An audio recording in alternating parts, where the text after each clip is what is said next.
And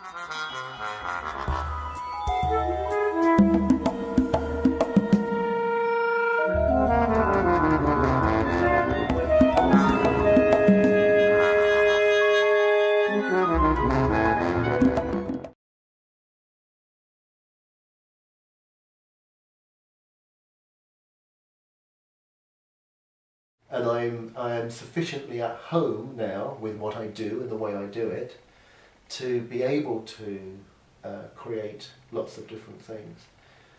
That doesn't mean to say that I'm not open to challenges and I'm not open to development, because I think if you look at where my work started off and where it's ended up now, there are huge changes in style and outlook, and that will continue. I'm always developing, and I am always being stimulated and thinking about things in new ways. And because I write music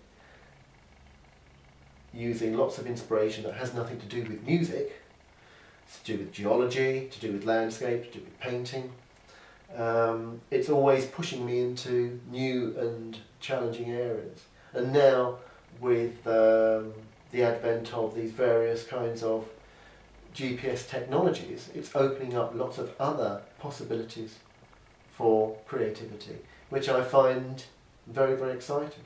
If I had one complaint, it's that I don't have enough life to do all the things that I want to do.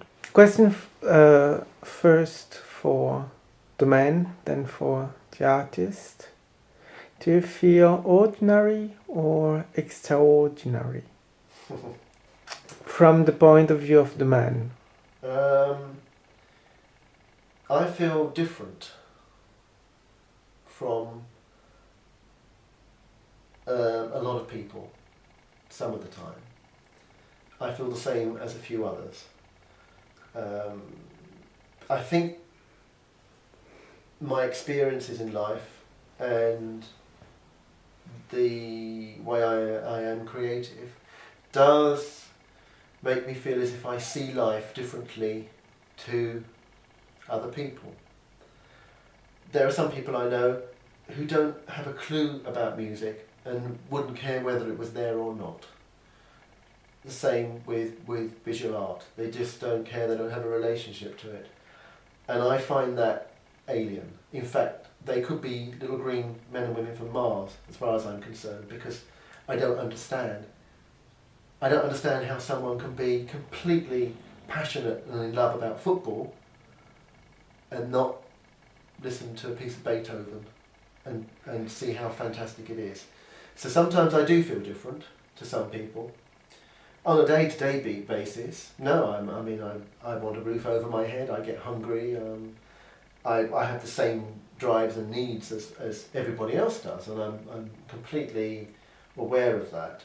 But I think when you are an artist and when you are doing things that aren't always popular or popularist, let's say, that it does make you feel slightly separate from some aspects of everyday life and the concerns that lots of people have in their lives. That doesn't necessarily make you feel better than somebody else in the sense of being elite. It just makes you feel different. That's all. It's the same as if you have someone who has experienced something dreadful like war and you have somebody else who hasn't. Those two people have a very different perspective on life because of their experiences. It doesn't make one better than the other. It just makes them different. It is a concern of mine that artists, particularly when they're not working in a popular area like contemporary music or contemporary art, are considered to be elitist. And I think this is complete rubbish, it's complete nonsense.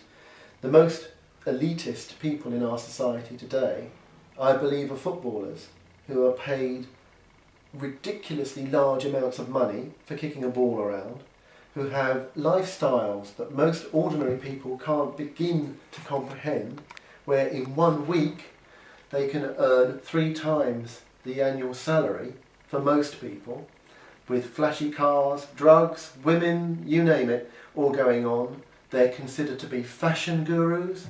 They're chased around by the paparazzi. They are held up as icons of popular and modern living. And they are elitist. That is what elitism is about. They are so removed from reality. And you get a just an artist who happens to create something that's a little bit strange. And they're elitist, they're elitist. Let's have nothing to do with them. They think they're different, they think they're above everybody else. So I think that elitism is completely misguided as a concept when it's thrown toward art.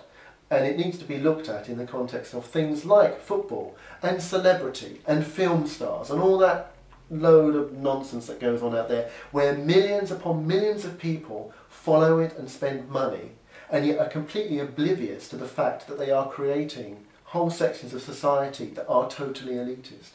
So there's something very perverse about talking about art as being elitist, when so many things in popular culture are utterly elitist, and yet nobody seems to notice or bother to comment on it. So, slight rant. Well, today you have your paparazzi too. Yes, my mini papa.